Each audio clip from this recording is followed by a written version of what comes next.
سەی سادقیەکان 2 ساڵە چاوەڕێی قەرەبووکردنەوەی ئەو زیانانن کە ڕژێمی سەدام حوسێن لە ساڵی 1980دا بەسەر شارەکەیاندا هێنای، بەڵام تا ئێستا هەر چاوەڕوانیە و هیچی تر.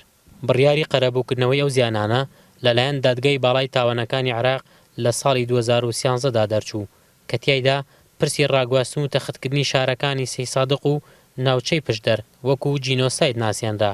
ئێستا ئێمە داوامان ئەوەیە لەم برادەی کە پەرلەمانتارن وە لە سەرۆکی حکوومەتی عێراقی وە لە حکوومەتی هەرێم کە ئیش بکەن لەسەر ئەم کەیسەکە بە جینۆساید ناسراوە، داواکەن قەرەبی مادی و معنەوی بۆ خەڵکی سەی سادق بکرێتەوە، چونکە شاری سەی سادق بەڕاستی و ئەزام 2 ژێرزەمینی مابوو. ساڵی 1980 حکوومەتی عێراق بڕیاری ڕاگواستنی خەڵکی سەی سادقی دەرکرد و تەواوی خانووەکانی شارەکەی ڕووخاند و زیاتر لە 4000 بینا و خانوو ڕوخێندان. لە دۆسیەی ڕاگواستنی سەی سادقدا 40 هاوڵاتی سکاڵایان هەبوو و 20 دیکەش وەکو گەواهیدەر لە دادگای باڵای تاوانەکانی عێراق قسەیان کردووە. سەرجەم ئەو بڕیارانەی کە لە دادگای باڵای تاوانەکانی عێراق بۆ شارەکانی کوردستان و بۆ ئەنفال و جینۆساید و وەروەها ئەڵەبجە و شارەکانی تری کوردستان دەرچووە، هیچ کەس و لایەنێک هیچ هاوڵاتیەک قەرەبوو نەکرێت. ئومێدەوارین لە ساڵانی ئایندا لایەنە پەیوەندیدارە کوردەکان لە وەزیرەکان لە پەرلەمانتارە کوردەکان بتوانن کار لەسەرۆ بکرێن هەموو کوردستان و کەیسەکانی تری کوردستان قەرەبوو بکرێنەوە.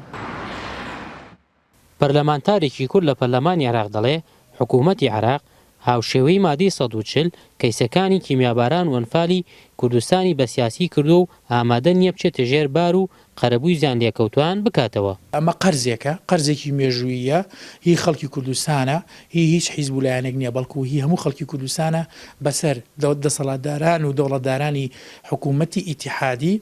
لە ئێستاشانە بێ لە ئایندەدا ئەکرێ ئیشی لەسەر بکرێ بۆ ئەوەی بە شێوەی قیستیش بێ ئەو ناوچانە قەرەبووی خۆیان وەرگرن چونکە مافی خۆیانە. سەی سادق لە ڕووی ئیداریەوە سەر بە پارێزگای سلێمانیە و ڕۆژی 21 شوباتی ساڵی 2007 بە بڕیاری حکوومەتی هەرێم کراوە بە قەزا و ئێستا ژماری دانیشتوانەکەی نزیکەی 100,000 کەسە. هەرچەندە سەی سادق زیان لێکەوتوەکان چاوەڕوانن حکوومەتی عێراق قەرەبوویان بکاتەوە، بەڵام پێ ناچێت ئەو چاوەڕوانیان ببێتە هەواڵێکی ڕاستەقینە، چونکە لە ئێستادا حکوومەتی عێراق لە قەیرانێکی گەورەی ئابووریدایە و هاوکات لەگەڵ هەرێمی کوردستانیش چەندین کێشەی سیاسی هەیە. عومەر فەتاح، NRT، سەی سادق.